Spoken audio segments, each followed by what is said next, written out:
With December already being here, 2024 is basically coming to an end. And if you're someone that's looking to buy a house in the near future, now being next year, 2025, in this video, I'm going to be going over kind of some predictions, also some trends that I'm seeing now that will most likely follow into next year. And next year can actually present some good opportunities for buyers coming into the market. So the first thing we're going to touch base on is market trends. And throughout the whole year, it's kind of been a shifting market, at least here in New Hampshire. In this video, I'm going to be my forecasts are all going to be about New Hampshire because that's the only state I'm licensed in and where I sell real estate. I'm assuming it'll probably be throughout the country the same trends, but this one's going to be pretty specific. With my work, of course, being in real estate, I'm seeing everything in it, seeing how sellers are being affected and how buyers are being affected. And over this last year, we have been seeing a pretty good shift from complete control of the sellers back during the pandemic and the year following to now where it's sort of shifting over to the buyers where they're having more control in at least getting offers in, having time to put in the offer, and not necessarily having to be in a bidding war on every single house that hits the market, which was the case back a few years ago and last year. And again, this year has been a pretty big transition year of shifting towards that. And one thing that I have been seeing a lot, especially in the last couple months, last 2-3 months, last quarter of the year, is days on market for listings in New Hampshire have been growing pretty rapidly. As of October, of course, the data is a little bit behind, so I'll have to see what the numbers are in November, but I'm going to assume they're same, if not a little higher. But in October, days on market in New Hampshire across the state was 29 days. Now, that might not sound like a ton because it's still under a month, but back a couple of years ago, it was probably about, under 10. And then it's slowly been moving. Even the beginning of the year, it wasn't nearly this long of being listed before going under contract. Now, of course, there's gonna be the outliers that are a really nice house and they actually price it at a super good price, maybe a little bit below market. Those ones, yes, you're still gonna be seeing some bidding wars and actually having to go back and forth trying to win an offer. But the ones that are sitting now for 2 weeks, 3 weeks, 4 weeks, those ones you're not going to be competing with as many buyers because guess what? It's been on a few weeks, so chances are you're not going to put it in the same day as someone else. Now it does happen. Don't get caught off guard if it does.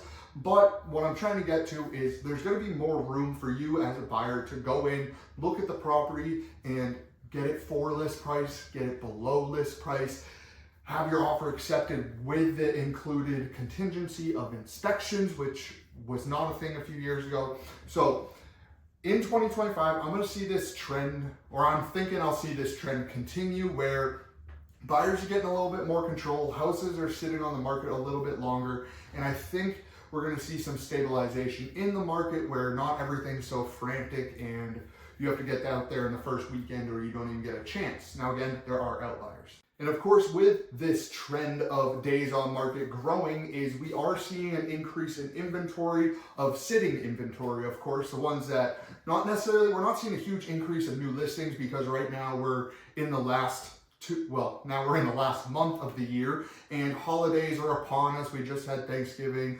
Christmas holidays are coming up. So you're probably not going to see a ton of new listings, but I think it's going to continue to grow the sitting inventory, and once the new year hits, hopefully we don't have a super long winter, and then we'll kind of start seeing more inventory actually come on the market, and hopefully we'll see them more inventory in the $300,000 range because that's where a lot of first-time home buyers are at, and they're struggling right now because there's just not a lot out there and not a ton being listed at the moment. But again, hopefully with that new year, we'll see some more listings come on. The next point we're going to touch on is financial advantages. Now, one thing that is kind of up in the air for a lot of the housing market is, of course, we just had a huge election a month or so ago, and coming in 2025, we're going to have a new president. Now, last time that president was in, interest rates were much lower than they are now.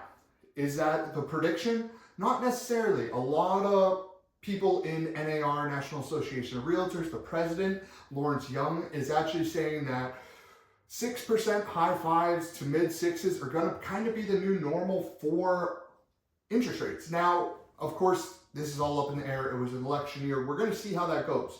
But right now we're sitting right around 7. So even if it does come down to 5.5, 6, that's still a pretty good drop in interest rates, where I do think we'll see lower interest rates. I just don't know if we're ever going to see the 2 to 3% interest rates again like we did a few years back. But that was because we're in the middle of a pandemic and things were interesting back then. So I do think there are good financial advantages with this. Of course, also buying a house, you don't have to worry about the raising rent costs because those have been going up. And it's kind of weird because a lot of graphs will show they're coming down, but at least being in the local market, I still see them rising. I'm a landlord. I have raised rents in the last year on certain units because they were under rented compared to what the normal rents are now. So I've also heard from a lot of buyers that are looking to buy a house in 2025. One of their big motivators for buying it is because I talked to one person that says, well, guess what? I have 2 rent increases each year. Every 6 months I get a rent increase. I'm sick of it. It's getting too high. I want to buy a house and stabilize my housing expenses, because if you're getting a raise every 6 months on your rent, that is just eating away at your brain the whole time. You're not building equity. You're just wasting more money on rent. So of course, buying a house is going to get you financial advantage of not having to worry about that, and you'll be stable with a mortgage payment. And another thing I want to touch on real quick on financial advantages is if you're a first-time home buyer, a veteran, any certain thing like that, you can find some either great loan products that'll suit you, or even like assistance programs from usually the state of New Hampshire or the government that will give you like down payment assistance to help you get into a property and things like that. So there are some good options to explore with the financial advantages. Even if you don't have a ton saved up, you'll still need some money to close, but those programs that they give out can be super beneficial. Next point we're going to touch on is building wealth through real estate. Now, building wealth through real estate is one of the best ways to do it because it's essentially, a good way to look at it is it's a forced savings account where your monthly mortgage payment every month is going down, and not all of it, of course, you have other things that are in your mortgage, but every month your actual balance of your mortgage is going down and down and down, which means that the equity that you have in your house is going up and up and up. And again, it's basically a forced savings account because you're paying every month to it no matter what, unless you want to lose your house and not pay your mortgage. But it's a lot more advantageous than having to pay rent every month where you're paying and it's going nowhere because you're just renting a space. And once your lease is up, once the landlord says, hey, you got 30 days to leave, whatever it may be, once you leave, you don't get any of that money back except for a security deposit that they've been holding from you. So this is one of the best ways to do it. And one thing to mention with this is there's been plenty of studies, but it shows that a homeowner's net worth is 40 times that of a renter. Typically, or on average, I should say, the average net worth of a homeowner is about $400,000, where the average net worth of a renter is, you do the math, $10,000. So that's another huge thing. Now, of course, right when you buy the house, you're not going to just be worth $400,000 all of a sudden, but that's just the average of every homeowner in the country. So of course, some people have 100% equity, some people have 50% equity, some houses are worth $2 million. So of course, it's a little skewed in that aspect, but essentially you're going to be building more wealth because your money is actually going to pay down something you own instead of just something you're renting. And another thing is you do get tax benefits from owning a house because you get to write off your interest on your mortgage every year. So that's another good little wealth building tip. And just a little quick side note on this, building wealth, if you're really serious about it and maybe you are in that position of a first-time home buyer, something I did when I was young, well, I still am young, but when I first bought my first home was I bought a duplex, which allowed me to not only buy the house, build wealth by paying the mortgage every month, but I lived on one unit and my tenant lived downstairs, and my tenant essentially covered 95% of my mortgage. So I wasn't even paying it down, but yet I was still building equity in my house. So just a little tip for you. And the last thing I want to touch on is buyer hesitation. Now, it doesn't really matter if you're a first-time home buyer, if you've bought and sold homes before, if you're currently a homeowner and you want to sell and buy something new next year, whatever it may be, chances are you're going to have some hesitations about it because it's a massive purchase. You're buying a house, like it's a big deal. So sometimes it gets a little nerve-wracking. But some people just overthink buying so much that they just shoot themselves in the foot before they even ever buy, or they just never buy because they keep talking themselves into, oh, is now the right time? Is the market going to dip? What's going to happen to prices? I don't mean to sound like a real estate agent here, but don't put so much thought into it. It's not like the stock market where you buy something and it could plummet down to zero in a matter of seconds if you're investing in some super risky thing. Yes, with this, of course, home values go up and down, but it's not like you're gonna buy a $400,000 house and then in 3 months it's now worth 60. Like, that's not gonna happen. So you don't have to worry about these massive spikes. Now, yes, maybe you buy a $400,000 house, the market goes down and 3 years later now it's worth 320. Okay, you've been paying your mortgage on it.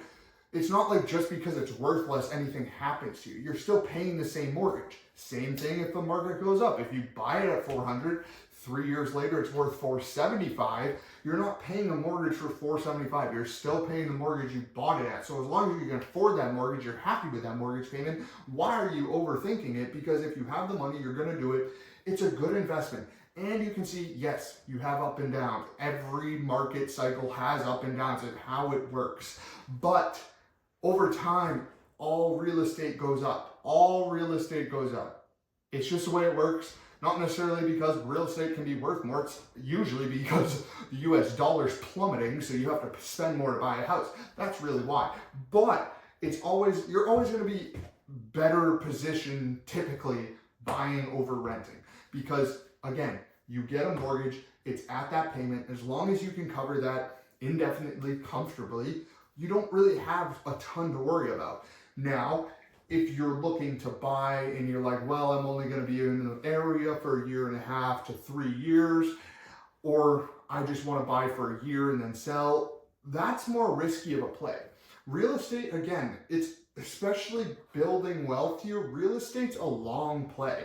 Now, of course, during the pandemic, you saw some people that, I was one of the people, honestly, I bought in 2019 at 170 for my property, and within 2 years, in 2021, when the pandemic was starting off, or we were kind of in the middle of it, that thing went from 170 to 300 really fast. Was that because I was a good buyer and I'm like, this is a smart move? No, I just ran the numbers, they made sense, and I said, I'm happy with that.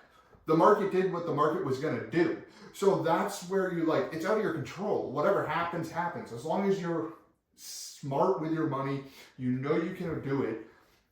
You want to buy a house, go buy a house. It's a great investment because it truly is an investment. Now, of course, some people will say, well, you have your actual things that make you money and things that don't make you money, and a single family house isn't going to make you money, but it's still better than just blowing it on rent and never seeing that money again, at least in my eyes. So these are the 4 big things that I wanted to touch on today, because I think buying a house in 2025 is the same as buying a house in every other year. There's good things and there's bad things. Now, do I know with market trends, do I know that's going to happen? No. Again, I think prices might dip a little bit. Not a ton where some people are thinking it's going to crash. I don't think it's going to crash. I do think you're going to see more of a actual kind of drop and then a stabilization for prices. I think if anything, we'll see more of the interest rates fluctuate a little bit, but again, I don't think they're going to go super low. Financial advantages, of course, having a steady mortgage payment, making it where you're building your wealth every month by making the mortgage payment, and you don't have to worry about the payment changing with rent, or if for some reason the landlord just kicks you out because he wants to get new tenants or redo the building or sell the building. You don't have to worry about that because you own your house.